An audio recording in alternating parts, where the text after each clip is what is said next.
Hello and welcome. Today I will be talking about my league start plans for 3.27. I will be playing an Exsanguinate Seismic Trap Occultist. The concept of Exsanguinate and Seismic Trap is nothing new, but I have never seen someone play it on an Occultist. So I tried that a few weeks ago or a month ago in one of these private leagues that popped up, and the results were pretty good. So I will be playing this build on League Start again.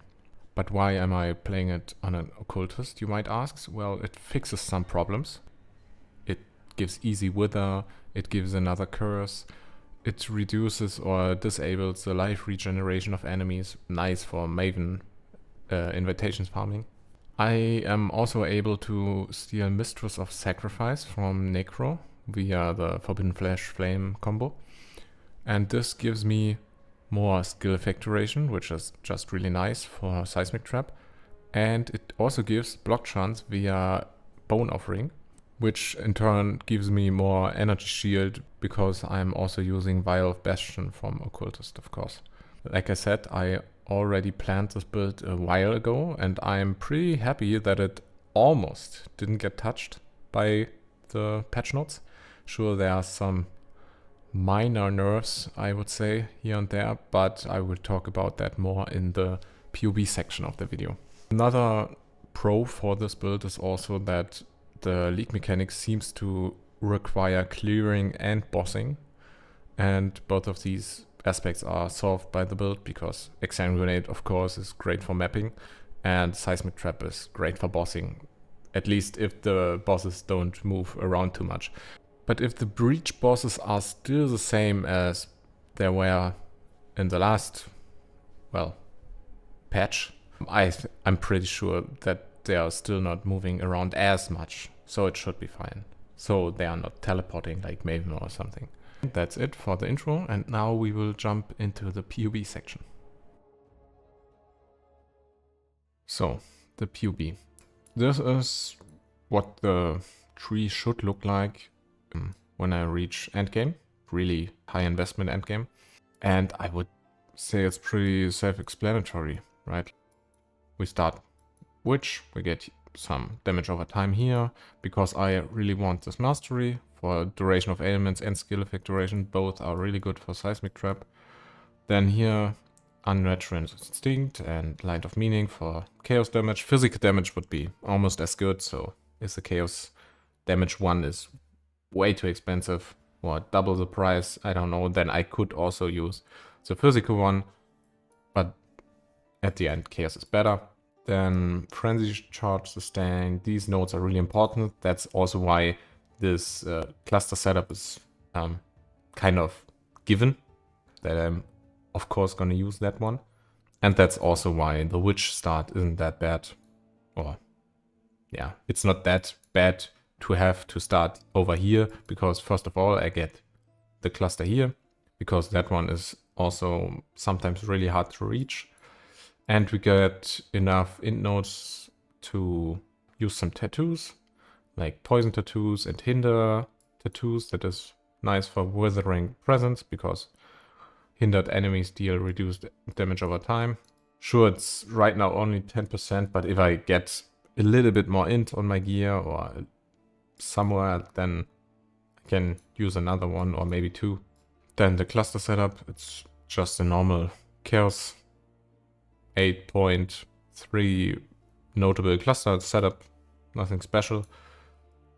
For the mediums, I need 2 chaos damage over time, because I need 2 septic spells.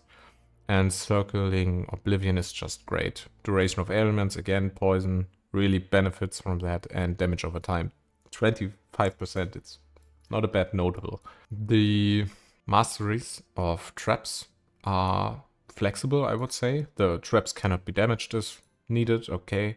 And the trap area effect is needed, because, well, otherwise the enemies really have to walk onto the traps to activate. That's sometimes a little bit annoying with moving bosses and rares that are running behind you. So I'm gonna,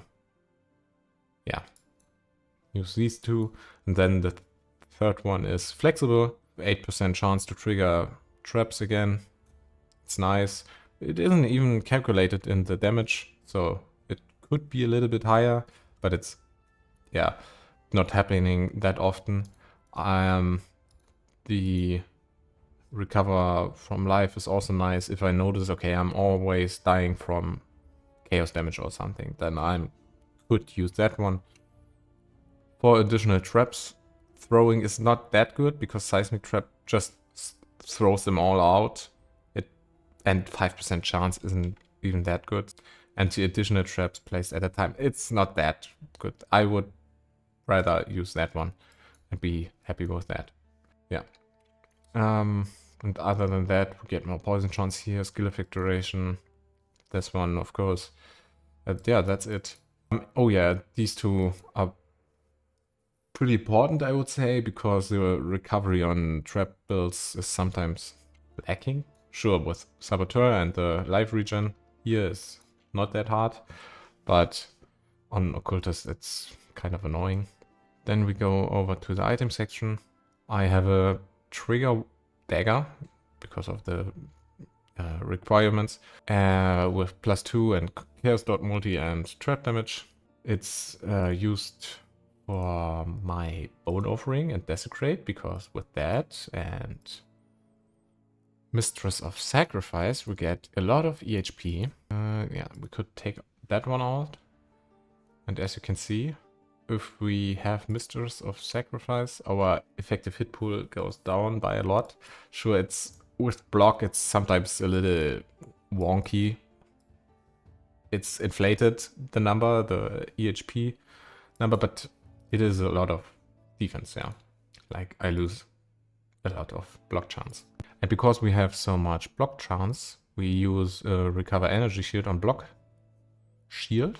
Should perfectly would it be if it had also Recover on life on block or something. Yeah, recover 5% of life when you block. But let's be honest, that's not really possible. And I think a Swollen would be better anyway, because then I could take out Rumin's Concoction, because right now I'm using it to cap my block chance. And if I would be using a Swollen, the max block chance goes down a little bit. But then I could use another flask for whatever reason I could have. Maybe a, I don't know, evasion flask would be good. Or another unique one that isn't really on my mind right now. Yeah, the unique one that gives me Wither on hit. That one would be nice for mapping. Anyway, then we have a rare helmet with just some stats, of course. I would use the essence that gives me +2 to aura gems if I actually use Whispers of Infinity. If the drop rate of Whispers of Infinity is nerfed with the nerf to the energy shield that I already fixed here in the POB, as you can see, at +94 to maximum energy shield.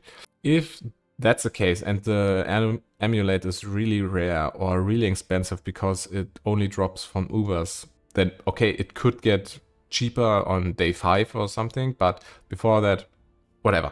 If it's too expensive, then I have to get some mana, because right now my mana is almost completely used or reserved. Then I would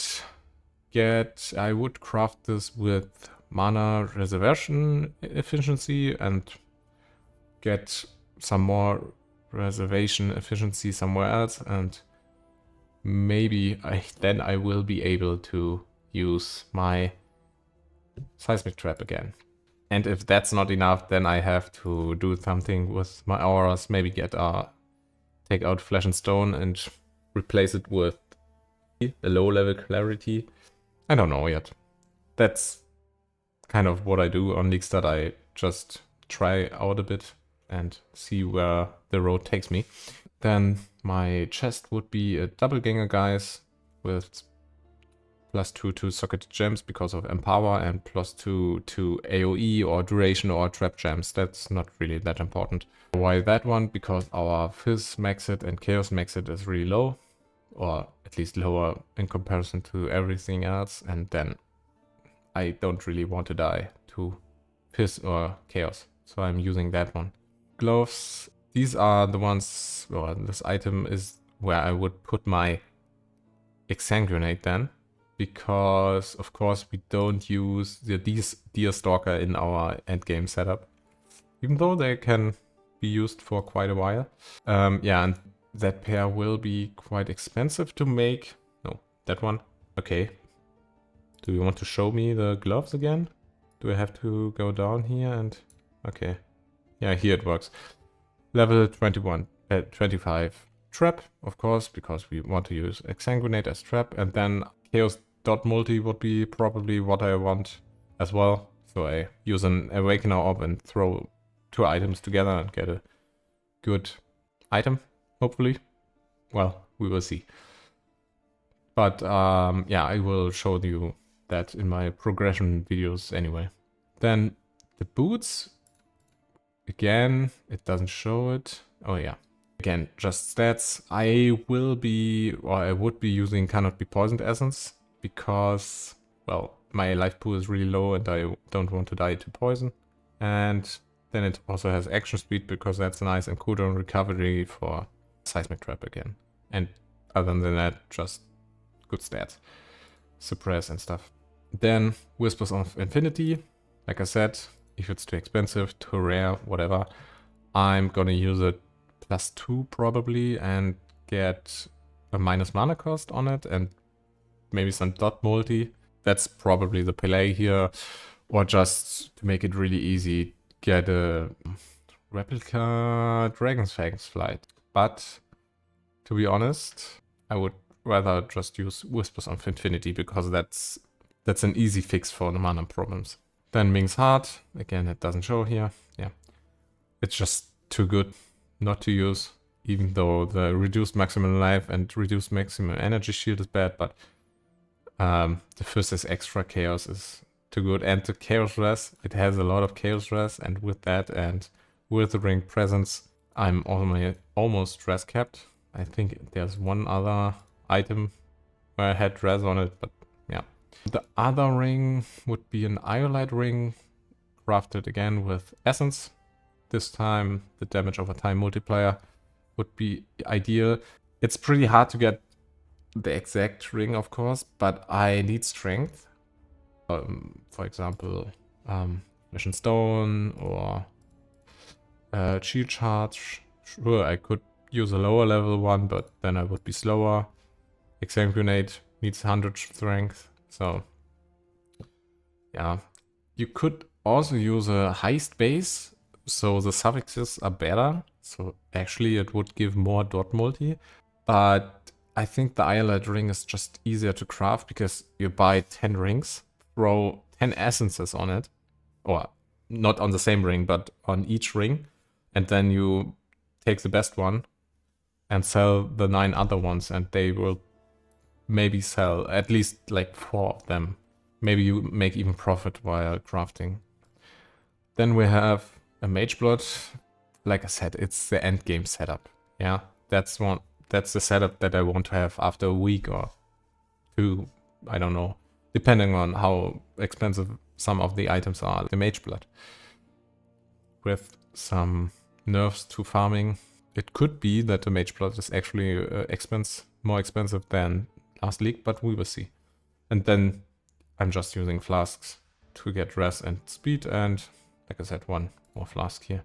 The jewels, Forbidden Flame and Flesh, to get Mistress of Sacrifice for block and skill factoration. Light of Meaning, Storm Shroud, Unnatural Instinct. Yeah, Storm Shroud with the modifier on one of the flasks with reduced, avoid being shocked, of course, fixes our ailment problem. And this one is just a rare, because it doesn't show again. It's just a rare jewel that could be anything like that.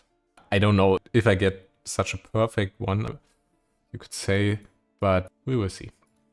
The league is long. And then the last slot is a Balance of Terror. That is probably not obtainable like this. The cooldown recovery after I cast Temporary Chains would be nice for Seismic Trap, of course. And the Wither after I cast Despair would be nice for mapping, for example, because I am inflicting Wither on enemies, of course, but it takes 15 seconds to get 15 Wither on an enemy, and that isn't really useful for mapping. So maybe it would be nice, or it would be nice, but if I don't get one like this, or it's too expensive, whatever, then I'm just gonna use I'm just gonna use another jewel, rare jewel. Also gives more damage, right? It isn't as good as the Balance of Terror, of course, because there's also another mod on the Balance of Terror that would be nice, and that would be the action speed. Yeah, that one. Action speed cannot be slowed below base value. Would also be really nice because of, well, slowing effects from Delirium and other enemies. It sometimes can be a bit much, so it's also a form of defense, you could say. Then I guess the skills are not really much to talk about. And another thing is, if you now watch this video and maybe the footage at the beginning and think, okay, you want to play this exactly like this, I'm not sure if that's a good idea because I made the build, but if you want to, I actually have a leveling tree here because when I plan a build, I like to play around a bit with the tree and stuff and see how many points I need for stuff like that. So I have a leveling tree. I'm not sure if that's the most efficient one or not, but that's what I will be using. Yeah, okay, that's one. I could explain it. The Brutal Restraint is here because earlier in the league I will be using a Dendrobate and I want to reach the 300 dex for almost 100% increased poison damage. So that one would be used here because of a lot of nodes in the range of that jewel slot. That's really the only interesting part here, I think. So anyway, if you like the video, I would appreciate a like or whatever. And the POB, of course, will be in the description. See ya in the next video that will be probably uploaded on Sunday or Monday. Bye.